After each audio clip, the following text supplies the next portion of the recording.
Hey guys, welcome to another video. What I'm going to do for you today is to try and give you some useful consumer advice. Whether it's useful or not, we'll find out. When it comes to economy, manufacturers claim all kinds of figures to do with miles per gallon, CO2 emissions, blah blah blah.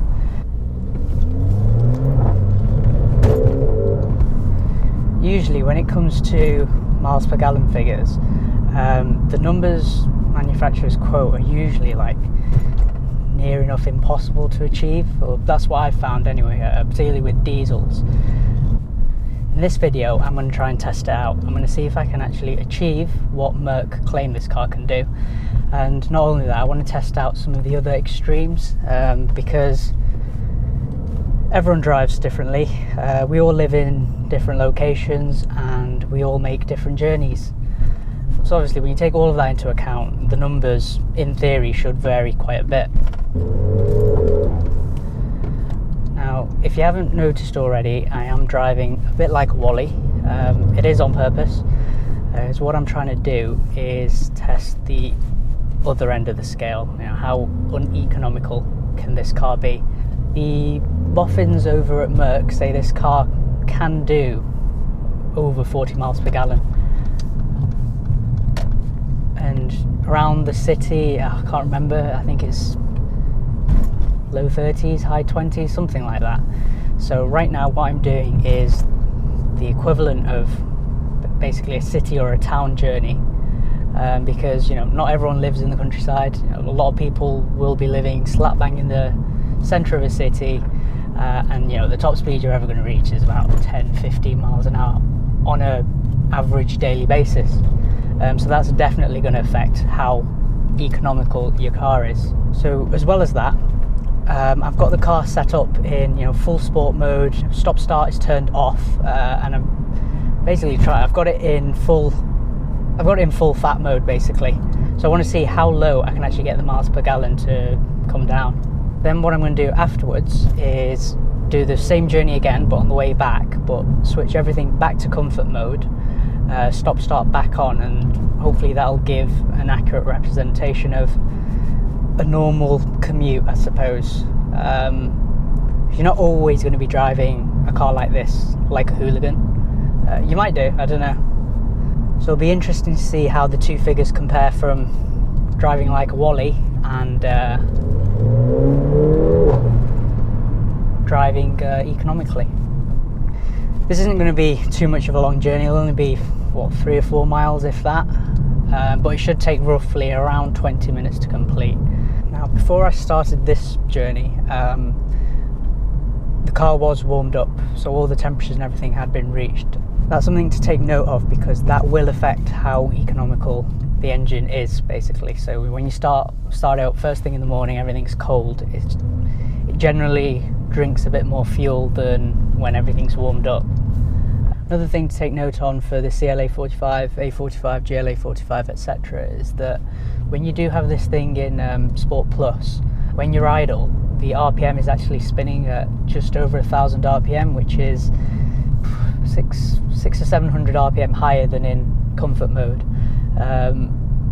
Now obviously the engine's going to be drinking more fuel because it's spinning slightly quicker, so that will affect your MPG. Earlier on in the day I did do another journey. It was from where I stay in Liverpool during the week back to home, just to test out if I could actually get anywhere near 40 miles per gallon like Merc claim. It didn't go completely to plan because Google pointed out there was a 70 minute delay on my usual journey, so I kind of had to take some back routes for about 3-4 miles. Oh, this is a tight one.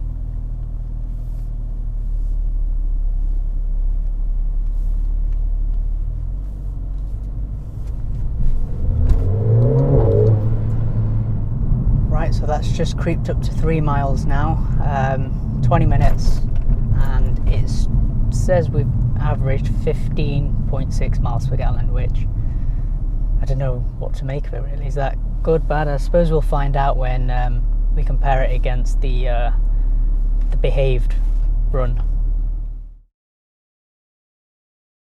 So I've reset the journey computer and switched everything back to comfort. The stop start is also turned on. 12 seconds later. This is already a slow death. I absolutely hate these types of journeys. I'm doing this for you guys. Now, if you're from somewhere like the Middle East, where petrol's cheaper than water, and you're still watching right now, you've probably wasted 5 minutes of your life. But in places like mainland Europe, especially in the UK, fuel's quite expensive. So, you know, if a car like this is your daily, it's actually quite expensive to run. So I literally just stopped to fill up there as well. Had just under, probably had an eighth of a tank left, and basically cost me just under 60 quid to fill the tank. Now obviously, depending on fuel prices, that can go up or down a few pounds either way. It's not a massive fuel tank in this car. I think it's something like 45-50 litres. On average, from one tank, I get about 250 miles. That's a mixture of motorway driving and city driving, plus being a bit of a wally with sport settings. And if you live somewhere like slap bang in the centre of London, or you spend a lot of time in and around the city, you'll probably get between 150 and 200 miles, I'd say. You do quite a lot of motorway miles, you know, your commutes straight on the motorway, that kind of thing, you probably get between 300 to 350. I think it'd be a stretch to get something like 400 miles. I don't think I've ever gotten close to that. Right, so we've hit 3 miles, or somewhere there or thereabouts. Only 15 minutes this time on the way back, and we've averaged 25.6 miles per gallon, so that's basically 10 mpg higher than having everything in sport mode, and I'm actually quite surprised at that. I honestly didn't think it would make that much of a difference, but that's, percentage wise, I'm not going to embarrass myself here and try and do it in my head. You guys can work that out, but it's quite a big difference. So if you are fuel conscious, you're gonna have to drive in comfort mode more often. So as I mentioned before, I did do a motorway style run earlier in the day. I'll probably cut to that now at some point.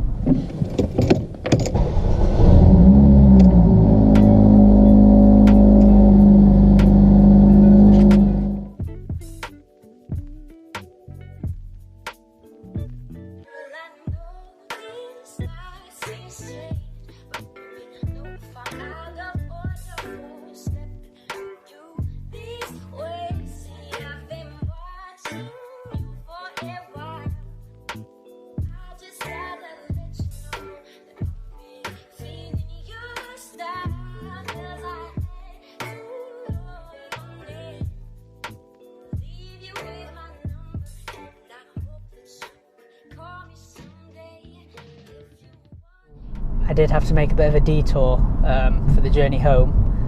The car still managed to do 43 miles per gallon, which I think's pretty damn good.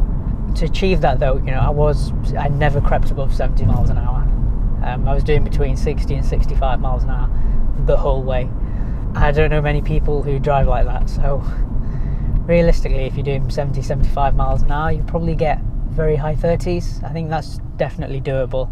You know, this has got near enough 400 horsepower, does everything you want, and can be quite economical when you want it to be. So overall, I'm super impressed with this car. This is probably the most tedious video I've had to make for you guys, but I hope you found it useful. Give it a thumbs up if you have, comment down below on what you think, and make sure to subscribe for plenty more videos to come. Thanks for watching, guys. See ya.